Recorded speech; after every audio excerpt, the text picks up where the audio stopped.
റിജിത്തിന്റെ അമ്മ സംസാരിക്കുകയാണ് ഇപ്പോൾ. ശിക്ഷാവിധി വന്നതിന് ശേഷം അമ്മ സംസാരിക്കും. എന്താണ് പറയാനുള്ളത്?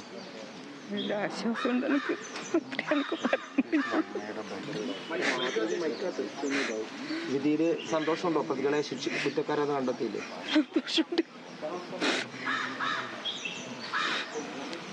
ഇത്രയും കൊല്ലം കാത്തു നിൽക്കേണ്ടി വന്നു. 19 കൊല്ലം 3 മാസമായി ശിക്ഷ വിധിക്ക്. അതിന് വേണ്ടി കാത്തിരുന്നാണ്. 17 കൊല്ലമായി ജീവിച്ചു. 2 കൊല്ലം മാസമായി അയാളും പോയിട്ട്. ഞാൻ തനിച്ച. ഇതിലപ്പുറം എനിക്കൊന്നും പറയാൻ കഴിയില്ല. എൻ്റെ മോളും മോൻ്റെ ഭാര്യയായിട്ട് ഇവർ പറയൂ.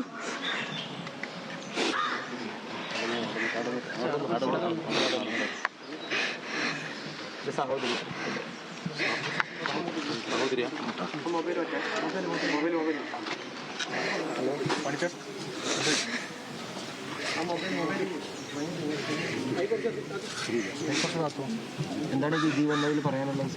വിധി കേട്ട സന്തോഷമുണ്ട്. കേൾക്കാൻ എൻ്റെ അച്ഛനില്ലാതെ പോയി. അച്ഛൻ 17 കൊല്ലം കാത്തു നിന്ന് കേൾക്കാൻ വേണ്ടിയിട്ട് അച്ഛൻ പാർട്ടി എല്ലാവരും നമ്മളെപ്പോഴും ഉണ്ടെന്ന് ഇത്രയും എനിക്ക് പറയാനുള്ളൂ. കുടുംബമാണ് പ്രതികരിച്ചത്. അമ്മ ഇത്രയും വൈകിയല്ലോ എന്ന സങ്കടം പറഞ്ഞു മാധ്യമങ്ങളോട്. ഡിവൈഎഫ്ഐ പ്രവർത്തകൻ റിജിത്തിന്റെ കൊലപാതകത്തിൽ RSS BJP പ്രവർത്തകരായ 9 പേരാണ് കുറ്റക്കാർ എന്ന് ഇപ്പോൾ കോടതി വിധിച്ചിരിക്കുന്നത്. നിഖിൽ അളവൂർ ചേരുന്നു. നിഖിൽ, എടുത്തു പറയേണ്ടത് 19 വർഷത്തിന് ശേഷമാണ് ഈ വിധി വരുന്നത് എന്നുള്ളതാണ്. എന്തുകൊണ്ടാണ് ഈ കേസ് ഇങ്ങനെ നീണ്ടുപോയത്? എന്താണ് നമുക്ക് ലഭിക്കുന്ന വിവരങ്ങൾ?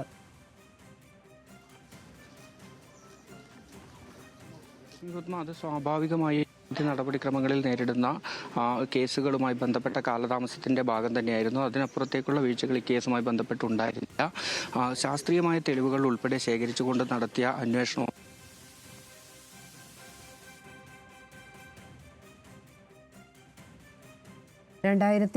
ഒക്ടോബർ 2 രാത്രി 9 മണിയോടെയാണ് തച്ചങ്കണ്ടി ക്ഷേത്രത്തിനടുത്ത് വെച്ച് സുഹൃത്തുക്കൾക്കൊപ്പം നടന്നു പോകുമ്പോൾ ഡിവൈഎഫ്ഐ പ്രവർത്തകനായ റിജിത്തിനെ വെട്ടിക്കൊലപ്പെടുത്തുന്നത്. തലേന്ന് ആ ക്ഷേത്രത്തിൽ ശാഖ നടത്തുന്നതുമായി ബന്ധപ്പെട്ട തർക്കമാണ് ഇത്തരത്തിൽ കൊലപാതകത്തിലേക്ക് നയിച്ചത്. നിഖിൽ, തുടരാം. ലക്ഷ്മിപത്മ, അതായത് തലശ്ശേരി കോടതിയിൽ ഇത്തരത്തിൽ കൊലപാതക കേസുകൾ ഉൾപ്പെടെ നിരവധി കേസുകളിൽ ഇപ്പോഴും അതിന്റെ വിധി വരാതെ നിൽക്കുന്ന കേസുകളുണ്ട്. അങ്ങനെ ഒരു കാലതാമസം സ്വാഭാവികമായി ഉണ്ടായതാണ്. അതിനപ്പുറത്തേക്ക് ഈ കേസിന്റെ അന്വേഷണവും ഒപ്പം തന്നെ വാദവും എല്ലാം തന്നെ ശാസ്ത്രീയമായ തെളിവുകളുടെ അടക്കം അടിസ്ഥാനത്തിലാണ് നടന്നുകൊണ്ടിരുന്നത്. ഇതിൽ ഏറ്റവും പ്രധാനമായും ഇപ്പോൾ ഈ പ്രതികളിലേക്ക് എത്തുന്നതിന് സഹായിച്ചിരിക്കുന്നത് 3 സാക്ഷികളുടെ മൊഴികൾ തന്നെയാണ്. അതിൽ തന്നെ ഈ റിജിത്തിനൊപ്പം ഈ ആക്രമണം നടക്കുന്ന സമയത്ത് കൂടെ ഉണ്ടായിരുന്ന ഡിവൈഎഫ്ഐ പ്രവർത്തകരായ KV നികേഷ്, വികാസ്, വിമൽ, ഇവർ 3 പേരാണ്. ഈ 3 പേരുടെ സാക്ഷിമൊഴികൾ തന്നെയാണ് ഇപ്പോൾ നിർണായകമായിരിക്കുന്നത്. കാരണം നേരത്തെ ഈ ഒരാൾ റിജിത്തിനെ കുത്തി കൊലപ്പെടുത്തി എന്ന രീതിയിലായിരുന്നു ആദ്യത്തെ കണ്ടെത്തൽ. പക്ഷെ മറ്റ് 9 പേരും റിജിത്തിനെ പിടിച്ചു വെച്ചതിന് ശേഷമാണ് കുത്തിക്കൊന്നത് എന്നതുൾപ്പെടെ സാക്ഷിമൊഴികളിലൂടെയാണ് വ്യക്തമായത്. ഒപ്പം തന്നെ ഈ പ്രതികളുടെ വസ്ത്രങ്ങളിലുണ്ടായിരുന്ന രക്തക്കറയും ഈ കേസിൽ നിർണായകമായിരുന്നു. ഈ രക്തക്കറ ഫോറൻസിക് പരിശോധനയ്ക്ക് അയച്ചതിലൂടെ ഇത് കൊല്ലപ്പെട്ട റിജിത്തിന്റെയും ഒപ്പം തന്നെ ആ സമയത്ത് വെട്ടേറ്റ് പരിക്കേറ്റ നികേഷിന്റെയും ഒക്കെയാണ് എന്ന് കൃത്യമായി തെളിയിക്കാൻ പോലീസിന് ആയി. അന്നത്തെ വളപട്ടണം CI ആയിരുന്ന TP പ്രേമരാജനാണ് ഈ കേസ് അന്വേഷിച്ചത്. ഒരു വ്യക്തി എന്ന നിലയിൽ തന്നെ അങ്ങനെ ഒരു ഏകാംഗ അന്വേഷണമായിരുന്നു അത്.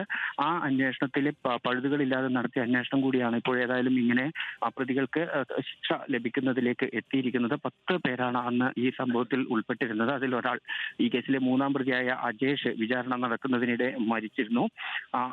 അദ്ദേഹത്തിനെതിരെയുള്ള കേസ് പിന്നീട് റദ്ദാക്കുകയും ചെയ്തു. പിന്നീടാണ് ഈ 9 പേർക്കെതിരെ കൃത്യമായ വിചാരണ കോടതിയിൽ നടക്കുന്നത്. നടക്കുന്നതും ഈ വിചാരണക്കൊടുവിൽ ഇപ്പോൾ ഇവരെല്ലാം തന്നെ കുറ്റക്കാരാണ് എന്ന് കോടതി കണ്ടെത്തുകയും ചെയ്തിരിക്കുന്നത്. 7-ാം തീയതി ഇത് ശിക്ഷ വിധിക്കും ഈ പ്രതികൾക്കുള്ള. ഏതായാലും വലിയ ചർച്ചയായ ഒരു കേസായിരുന്നു. കാരണം 19 വർഷം മുൻപ് നടന്നതാണ്. ഒരു ക്ഷേത്രത്തിൽ ഉണ്ടായ തർക്കമാണ്.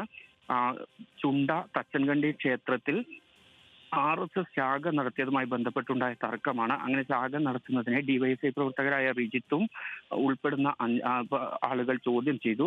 ഇത് ആ പ്രദേശത്തെ RSS പ്രവർത്തകരായ പ്രതികൾക്ക് ഇവരോട് വിരോധമുണ്ടാക്കാൻ കാരണമായി. പിന്നീടാണ് തൊട്ടടുത്ത ദിവസം ഇവർ രാത്രിയിൽ നടന്നു വരുന്നത് വഴി ചുണ്ട തച്ചൻകണ്ടി ക്ഷേത്രത്തിനടുത്ത ഒരു കിണറിന് സമീപം ഒളിച്ചിരുന്ന് ഈ പ്രതികൾ ഇങ്ങനെ വെട്ടിക്കൊലപ്പെടുത്തുന്ന ഒരു സാഹചര്യം ഉണ്ടായത്. അതിദാരുണമായ കൊലപാതകമായിരുന്നു. അത് വലിയ രാഷ്ട്രീയ ചർച്ചയായി കണ്ണൂരിൽ മാറുകയും ചെയ്തു. നികേഷാണ്, അതായത് അന്ന് പരിക്കേറ്റ നികേഷ് ആയിരുന്നു ഈ കേസിൽ പരാതി നൽകിയത്. തൊട്ടടുത്ത ദിവസം തന്നെ പോലീസ് FIR രജിസ്റ്റർ ചെയ്യുകയും ചെയ്തു. വിശദമായ അന്വേഷണം തന്നെ ഇക്കാര്യത്തിൽ നടത്തി. ഞാൻ നേരത്തെ പറഞ്ഞതുപോലെ ഈ വസ്ത്രങ്ങളിലെ രക്തക്കര ഉൾപ്പെടെയുള്ള കാര്യങ്ങളായിരുന്നു പ്രധാന തെളിവായി മാറിയത്. അതിനൊപ്പം ഈ പരിക്കേറ്റ 3 പേരുടെ സാക്ഷിമൊഴികൾ അതുകൂടി കൃത്യമായി ഈ അന്വേഷണത്തിൽ നിർണായകമാകുന്ന ഒരു സാഹചര്യം ഉണ്ടായിരുന്നു. പിന്നീട് ഈ ശിക്ഷ വിധിക്കുന്നതിലേക്ക് എത്തിയതും ഈ കാര്യങ്ങൾ അടിസ്ഥാനമാക്കി തന്നെയാണ്. K. ഉമേഷ്, PP സജീവൻ, കോടതിയിലെ പ്രോപ്പർട്ടി ക്ലർക്കായ VC ജയരാജൻ തുടങ്ങിയ ആളുകളൊക്കെ തന്നെ ഈ കേസിൽ സാക്ഷികളായി മാറുന്ന ഒരു സാഹചര്യവും ഉണ്ടായിരുന്നു. ഏതായാലും ഇപ്പോൾ 9 പ്രതികൾക്കും കോടതി അവർ കുറ്റക്കാരാണെന്ന് കണ്ടെത്തിയിരിക്കുകയാണ്. ജനുവരി 7-ാം തീയതിയാണ് ഈ കേസിൽ ശിക്ഷ വിധിക്കുക. RSS BJP പ്രവർത്തകരായ 9 പ്രതികൾ കുറ്റക്കാർ എന്ന് കോടതി വിധിച്ചിരിക്കുകയാണ്. തലശ്ശേരി അഡീഷണൽ സെഷൻസ് കോടതിയുടേതാണ് വിധി. 2005 ഒക്ടോബർ 5-നാണ് DYFI പ്രവർത്തകനായ റിജിത്ത് കൊല്ലപ്പെടുന്നത്. 19 വർഷങ്ങൾക്ക് ശേഷം രാഷ്ട്രീയ കൊലപാതക കേസിൽ ഇപ്പോൾ ശിക്ഷാവിധി വരുന്നു. ജനുവരി 7-നറിയാം ഈ 9 പ്രതികൾക്കും എന്ത് ശിക്ഷയാകും കിട്ടുക എന്നത്. 10 പ്രതികളാണ് ഉണ്ടായിരുന്നത്. ഒരാൾ മരണപ്പെട്ടു. അപ്പോൾ 9 പേരും കുറ്റക്കാര് ആണ് എന്ന ശിക്ഷാവിധിയാണിപ്പോൾ വന്നിരിക്കുന്നത്.